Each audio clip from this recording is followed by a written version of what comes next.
If you like this video, why not subscribe? Hey everybody, welcome back to the weekly recap Q&A show. That's where I sit in my portable studio here and talk about things that happened last week and answer questions. Provide links below to the things that I'm talking about in the description. If you'd like a question answered on this show, your best chance of getting it read on the show is to contact me through email. That's thefrugalfilmmaker@gmail.com. You can also leave a comment below or a comment on any of my other videos. However, your best chance of me reading the question on the show is through my email, because that's typically what I go over at the end of the week. And sometimes comments can slip through, although I will always try and answer you privately. Last week, an update on my thesis film collection day. As some of you probably know that have been following it, it's been cast. And I took two of the actors last Friday to a shooting range because those two characters that they play actually have a little gunplay in the film. And so I wanted to give them a little real-world experience. So I went to a shooting range and we shot pistols and an assault rifle. And it was pretty cool. I got to shoot as well. And you'll probably be seeing some of that video in the Kickstarter video that'll be coming out August 1st. There's some pictures on my blog and a write-up as well, thefrugalfilmmaker.com. If you want to read that, I'll leave a link below to that as well. But that was really cool. Good chance to bond with my actors and give them a little piece of their backstory that hopefully will be more organic in their performance as they know how to shoot. And later, actually, next month, we're also going to be doing some tactical training so they know how to move and walk and hold a gun, etc., etc. Recently, I'm not sure how many of you are familiar with Taz Goldstein's website, handheldhollywood.com, but he published a book recently called Handheld Hollywood's Filmmaking with the iPad and iPhone, and he contacted me and says, hey, you're in the book, I want to send you a copy. So I thought that was cool, and here I am. He used an example from one of my videos, three-point lighting. Here I am right there, three-point lighting by The Frugal Filmmaker, one of my favorite YouTube posters, and there's a link to the video, which I thought was cool. And this actually, I haven't read this book yet, but it's, as you can see, it's pretty meaty, and there's lots of information. It's nicely produced. So not only is there a mention of me, which is very flattering, but it looks like all kinds of great information. So if you are an iPad or iPhone filmmaker, you might want to check this out. Written by Taz Goldstein. I'll leave a link below to his Amazon link. It's about $26 on Amazon. A Kindle version is about $15. So I think I'll probably need to read this and do a review. I wasn't able to do it before this show, obviously, because there's a lot to read. And I'm a busy guy, so... Anyway, something else that was mentioned last week was people, because I started to bring in this thermometer into the car with me because it does get a little warm in here in the summer. People were a little concerned, probably facetiously so, I realize. But they're saying, hey, don't kill yourself, Scott, being in the car at such hot temperatures. You know, you're cooking yourself. But it's really not that bad. Right now it's only 79 degrees. I think last week it was like 86 or something. The humidity is 71. It's been raining outside a little bit, so it's not too bad. I'm sweating a little bit, but that's okay. In fact, I was thinking, well, it might be kind of a fun show to do. You know, see how long Scott can last in a hot car before madness sets in. But maybe I won't do that. I don't know. It's just a thought. But I just thought I would bring this in here because during the summer it does get pretty warm. And I've often wondered, how hot does it get in this car? So the humidity is going up to 74% now, still holding at 79. Anyway, let's get right into the questions for this week. The first one comes from V. Stinson, who says, exactly what kind of black tape did you use for your camera stabilizer rig? I believe you referred to it as hockey tape. Is it something I can find at a sporting goods store, or do I need to order it online? If so, where? Yes, I did call it hockey tape because it's essentially grip tape, which is cloth tape. It has an adhesive on one side, like tape, and then on the non-adhesive side, it has sort of a grippy surface. Hockey players use it on their hockey sticks so they can grip them easier, and also on the blade. I think it's called that, the bottom of the hockey stick, so they can have more grip on the puck when they hit it. But anyway, it's used on baseball bats and all kinds of sporting equipment it just adds grip. So on my original PVC stabilizer rig, I used it instead of painting it black because of the chipping issue with black paint on a white surface. So I used hockey tape to cover the whole thing. It just added a grip. You can get it at any local sporting goods store, or I've left a link below on Amazon so you can get a roll of it. It's all over the place. You shouldn't have any trouble finding it. If you can't find it as grip tape or sports tape or hockey tape, you should be able to find it under any one of those terms. So there you go. Hope you can find your hockey tape. I like it. I mean, you might have to replace it every once in a while, but I think it looks a little better than paint, unless you're really good at spray painting and figure out how not to make it chip, especially on something that gets a lot of abuse like your rig probably does. All right, next question we have from, and I know I'm going to screw this name up because he's writing me from the Netherlands, I believe. And it's I'm going to try Matthias Leenher is what I'm going for. Mathijs, Matthias. I'm guessing it's maybe an alternate spelling. I don't know. Version of Matthew. At any rate, he says, "Hi Scott, I need to buy a microphone, video light, and a Glidecam, but according to you, what has the most priority? And do you have a suggestion for a Glidecam?" And this is just a small excerpt. He wrote me actually a pretty long letter, but I'm just taking this one little part out because I think it has a lot of merit. If you're looking for a microphone, a video light, and a Glidecam or any kind of a Steadicam, I think you have to prioritize these things. You know, how often are you going to be using them? And I would definitely say that a microphone is number one. You need to record sound and get the best microphone you can afford. I always like to, I don't know, I have a Sennheiser ME66. I've had it for over 10 years, shotgun mic. It's not really a frugal price. I mean, it's like $400 because right before I bought it, I was using just whatever I could find. I was really mad when I ended up in post-production with crummy audio, and I was like, this stinks, and this is never happening again. I'm getting a decent microphone, so I bought a $400 mic. And it's lasted quite well. There's no moving parts. But I would definitely recommend whatever kind of microphone you get. You know, you need a microphone to record sound. Sound is critical, and on-camera mics are usually terrible. Especially, I mean, the farther away you get, they're cheap mics anyway, and the farther away you get, your sound gets really, really boomy. I use onboard mics actually for this show on my camera, but I'm in kind of a good environment, a good acoustical environment for it, so it doesn't sound too bad. But I mean, you probably heard this, you know, any kind of a home movie type effect. You're in a room and everyone sounds hollow and you can't always make out what people are saying, and when you're shooting a narrative or a documentary or whatever, I mean, that's critical. You have to be able to hear people, you know what they're saying. So audio is definitely number one. And number two, video light. And by video light, it sounds like, I mean, that could be a light that's actually mounted on your camera. Lights in general are good, obviously, especially narrative filmmaking. That's what the gaffer does, and working with the DP to get the best image. But if you're just saying video light, from what I understand, just a video light that mounts on your camera, that's important too. You can get away, especially in documentaries. If you only have one light and it's on your camera, you're going to have a news look anyway. I mean, it's going to be really flat. If you're, somebody's talking on camera, you're just going to have very flat lighting, just, right on top of them, and there's no kind of modeling on their face or anything like that, because you're just blasting them with light right on top of the camera lens. So that can be important if you're doing kind of newsy, if you ever watch the news and watch live shots or something like that. That's the way it always is. There's a light on top of the camera, it's just blasting the talent. So that is important if that's the look you're going for. You want to be able to see them, obviously. But it's not going to look the best. And of course, then a Glidecam is last, because how often are you going to use a Glidecam?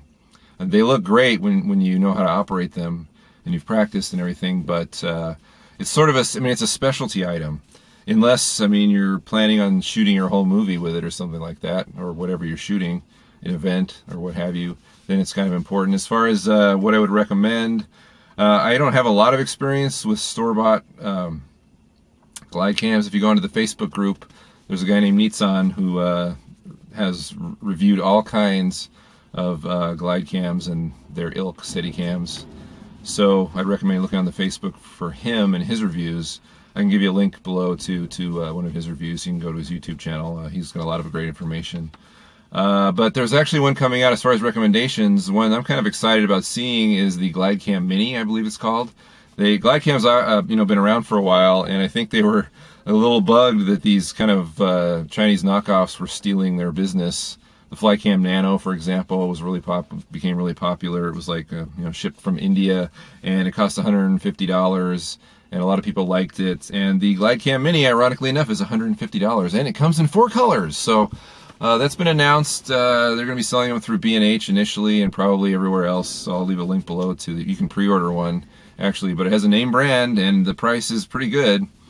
So although I'm kind of waiting for the kind of ultimate, the $99 Glidecam, the ones I've seen haven't been reviewed that well, but anyway, the Glidecam Mini seems to have a lot going for it, especially with the name Glidecam attached to it. So I hope that helps in your quest. But yeah, a microphone and is definitely number one. All right, so finally, Tiffany Love writes and says, hi, I'm planning on starting a Kickstarter campaign in a week or two for a student film. What do you think would be good material to include during the campaign? Would only stills of the actors be sufficient? I've seen you talk about your campaign. What are your plans for getting people to know what your project is about during the campaign process? This is a really good question because Kickstarter is, many of you know, like Indiegogo is a crowdfunding site. The difference between those two, is Kickstarter, you have to set a goal and meet that goal to get the money. Where on Indiegogo, you don't have to meet the goal. You'll just get whatever people donate. I like Kickstarter better, I think, because it pushes you more to meet your goal. Plus, the traffic on Kickstarter is a lot heavier. And sometimes on Kickstarter gets media outlet coverage and all kinds of stuff. So Kickstarter, I think, is definitely the way to go. If, as Sherry Candler put it, you can leverage your audience into supporting you. And I think that's really important. I feel really fortunate because I've been building up an audience through my YouTube channel and blog and the Facebook group for 3 years now. So I feel pretty confident that I can meet my goal, which I'm not exactly sure what it's going to be yet because we're still working on the budget, but it looks like it's going to be around $10,000. So that's going to be happening in August. But as far as what I would put in the Kickstarter video, you're asking, Tiffany, are stills of the actors sufficient? Well, I have no idea what your goal is going to be or how many people you have, what your audience is, or what your goal amount is. But from everything I've read and seen, and just my personal feeling is, you want to have the best possible video, best possible Kickstarter pitch video. I mean, you're asking people for money, so you have to sell them on what you're doing, as well as give them some cool rewards, because it isn't just a donation system. I mean, you're actually there's a reward system for people to donate, so you have to be able to provide those rewards or give them some good incentives to want to donate. I think I'm in a fortunate position because I think people, if I'm not mistaken, maybe I'm totally mistaken, will want to help me because I've helped them, and that's something I'll probably be putting in my video, is that for all the things that I've put on my channel for essentially nothing, no compensation to me other than I want to help people make movies, would you mind helping me a little bit now with the Kickstarter campaign? So, but as far as, I'm not just going to include stills of actors. I don't think that's enough. I don't think it's enough for the filmmaker to just sit on camera and tell them about their movie. Really, I think you should give, and something I'm going to try to do is just give them as much, not only information, but visuals as possible. Interview all the department heads, talk to the actors. You said you're not cast yet. We haven't done any casting yet, but show them concept art or shots of locations or props or script pages, anything that's done or anything that can create a compelling video. Don't make it very long, maybe 2 to 3 minutes. And just, even if you don't have, a lot of resources yet at your disposal, make a compelling short that will help sell your project. And as far as your question goes about, what are my plans on getting people to know what your project is about during the campaign process? Well, because I have a YouTube channel, and people seem to be watching it during the month of August, during the campaign, I'll be doing not only my weekly recap show every Monday like I'm doing now, where I'll mention the movie, mention the Kickstarter campaign, but then every Thursday when I typically release my video, I will still be releasing DIY videos or project reviews, whatever, but they will be some kind of tie-in to the movie. Like when I do the tactical training with my actors, I'm going to have that covered. That's going to be edited into 3 to 5 minute piece or whatever, and that'll go on one of the Thursdays to help talk about not only what you can do as a filmmaker, but this is what I'm doing, and hey, I have a Kickstarter campaign going on right now. So I'll be plugging the campaign twice a week with content that ties directly into the movie. So that's what I plan on doing, just direct tie-ins, as well as marketing basically through Twitter and the Facebook group and wherever I can, so that I can meet my goal. Because the school that I'm going to does not offer a budget to its students, to its grad students, so you need to come up with your own budget. And I think I'm in a good position to meet my budget, even if it's $10,000, which might sound like a lot, but I think my audience is large enough to where I'm able to get the contributions as well as give them rewards in return. Again, it's not like it's just a donation where you just donate money to me and you don't get anything back. So, which brings me to the question of the week, which is, what Kickstarter rewards would you like to see out there for my movie? I'm interested. I have my own ideas. I mean, there's digital. There's link to the movie, digital download, DVD, Blu-ray. There's always merchandise from the movie, possibly movie props. But one thing I'm really interested in doing is perhaps offering something that's maybe specific to me and my channel. For example, would you be interested in one of the rewards were, like, let's say you contributed $100, you'd get all that other stuff I just mentioned, as well as something like a live chat where we talk about audience building, something like that. Eric can share my experiences with you and what I've learned so that you can start building up your audience in your YouTube channel or your blog, Twitter feed, start a Facebook group, whatever. And we can have a Q&A about what I've done and how you can do the same thing, because anybody can do this stuff. The main component is just time. But would you be interested in something like that? Or what kind of Kickstarter rewards can I offer you, the viewers of the Frugal Filmmaker YouTube channel, blog, everything, that would be, specific to something that I can offer, something you might not have from, another Kickstarter campaign that would be useful, that you would offer a donation in return, or you would offer a donation, and that's what you get in return. So, tell me what you think. Comment below. What Kickstarter rewards would you like to see from me?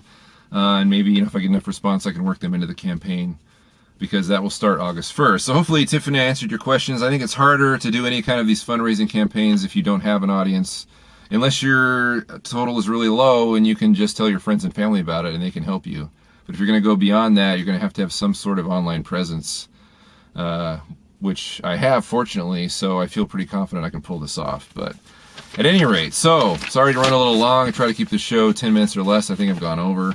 Apologize for that. If you want a question answered on the show, please email me at thefrugalfilmmaker.com or thefrugalfilmmaker@gmail.com. Excuse me. Thank you for all your questions. Thank you, everybody, for watching.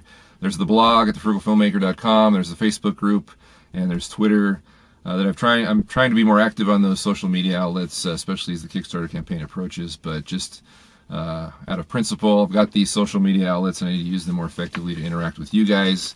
Hopefully I'm doing that effectively enough, and hopefully, the channel is providing you what you need to make good movies. So with that being said, thanks for watching. Good luck if you're making a film this week or any kind of a project. Work hard. Use all your resources. Don't have to spend a lot of money to do it.